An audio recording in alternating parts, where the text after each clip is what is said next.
गांव का नाम था उकालापुर, एक ऐसा इलाका जो पहाड़ों के दामन में बसा हुआ था। लोग मेहनती थे, सादा दिल और रिवायती। वहां के बच्चे भी शाम को खेतों से वापस आते और बुजुर्गों से पुरानी कहानियां सुनते। मगर एक चीज थी जो इस गांव में सबसे ज्यादा मशहूर थी, पुराना कुनवा। वो कुनवा गांव के शुमाली कोने में एक सुनसान जगह पर था। इसके इर्द गिर्द झाड़ियां अलिफाग हुई थीं और एक बोसीदा सा नीम का दरख्त इसके पहलू में झुका खड़ा था। बुजुर्गों के मुताबिक वो कुनवा 100 साल पुराना था और अब इस्तेमाल में नहीं आता था। लेकिन इसके बारे में खौफनाक बात यह थी कि इस कुनवे से रात के वक्त वो आवाजें आती थीं, कभी किसी के रोने की, कभी किसी की कराहने की, और कभी ऐसी हल्की सरगोशियां जैसे कोई किसी को पुकार रहा हो। वो आवाजें जिन्हें कोई समझ नहीं पाता। गांव के बच्चे इस तरफ नहीं जाते थे, यहां तक कि बड़े भी रात के वक्त इस राह से नहीं गुजरते थे।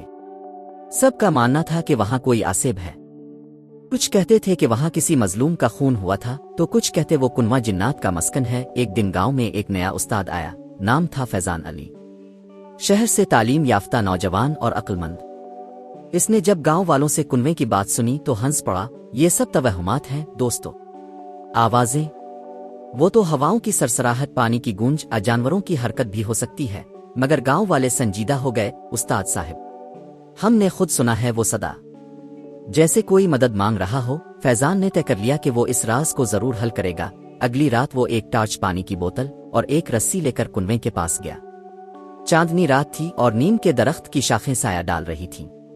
वो कुछ देर बैठकर कुनवे की तरफ कान लगाए सुनता रहा। तभी एक आवाज आई, धीमी कराहती हुई, कोई है, मदद करो। फैजान चौंक गया। आवाज वाज़ेह थी, जैसे वाकई कोई नीचे फंसा हो।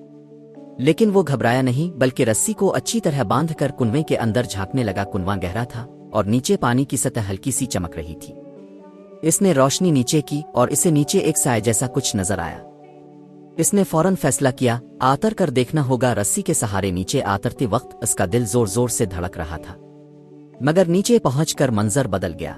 कुनवे के एक कोने में पत्थरों के पीछे एक छोटा सा कमरा नुमा रास्ता खिलता था, शायद कभी पुराने जमाने में इस्तेमाल होता था। वो रास्ता तंग था, मगर जब वो अंदर दाखिल हुआ तो हैरत की इंतहा न रही। वहां एक बूढ़ा शख्स लेटा हुआ था, कमजोर, जख्मों से चूर, और पानी की चंद बोतलें साथ रखी हुई थीं। काफ, कौन हो तुम? फैजान ने हैरत से पूछा। बूढ़ा बमुश्किल बोला, मैं अब्दुल सत्तार हूं। मैं पिछले 20 दिन से यहां कैद हूं। मैं पुराने कतबे तलाश करने आया था, मगर रास्ता बंद हो गया और मैं फंस गया। फैजान की आंखें खिल गईं। ये तो हकीकत थी, न कोई जिन न आसेब, सिर्फ एक मजलूम इंसान जो मदद के लिए आवाजें दे रहा था और जिन्हें लोग आसेब की सदा समझ बैठे। फैजान फौरन ऊपर वापस गया, गांव के कुछ मजबूत नौजवानों को लेकर आया और सब ने मिलकर अब्दुल सत्तार को निकाला। वो लागर और बीमार था, मगर जिंदा था। अगले दिन गांव के सब लोग जमा हुए।